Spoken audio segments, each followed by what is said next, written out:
Hey, this is Chris Franco, and you are listening to Compound Money Quietly, the CMQ Investing Podcast. CMQ investors, welcome to the show. It's great to have you here. I received a question yesterday asking me what I thought about the general valuations for companies right now, given the recent dip in prices.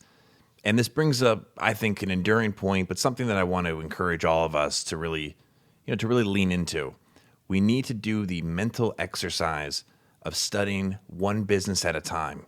What matters is you look into a business that's of interest to you, start by reading the 10K, and get a sense of what they do, how they make their money, what their business model is, what their strategies are, what their maybe total addressable market is.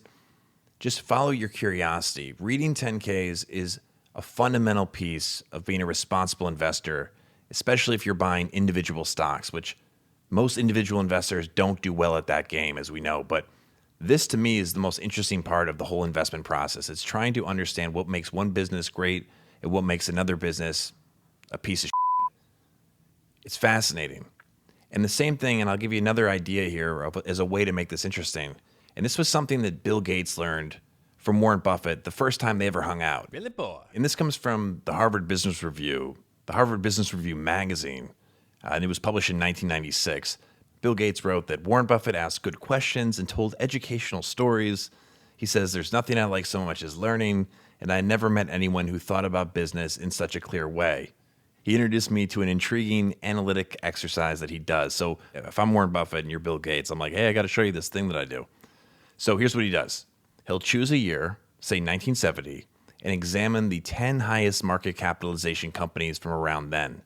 And then he'll go forward to, let's say, 1990 and look at how those companies fared. Gates writes that Buffett's enthusiasm for the exercise was contagious. So this is another way to get yourself interested in businesses that you might be buying pieces of.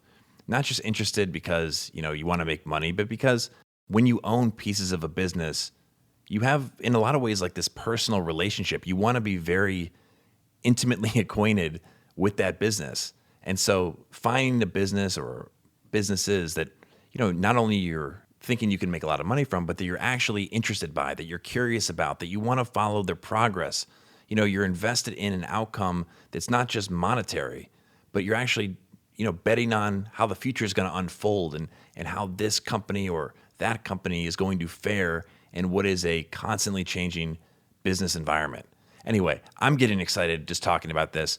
I'm always working at trying to get better at reading these 10Ks and just trying to get the most important points out. But what I find, and this is the last thing I'm going to say here, but the thing that I find that's most interesting, but it takes the most kind of trust in the process, is that over time you will start making connections that otherwise you never thought you would have made. There were times where I felt sort of, and I still do, I'll feel lost in like the world of 10Ks because you can just go down a lot of different paths and it feels like you're sort of in this, think of walking into like a concert hall that no one's in. You're like, hello.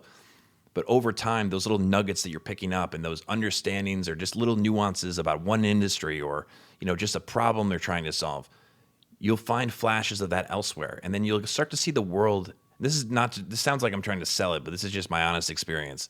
You begin to get a better sense of how the world around you actually works. So going back to this, just because the market's down, just because it's up, don't look at the universe as a universe. Look at it at one business at a time.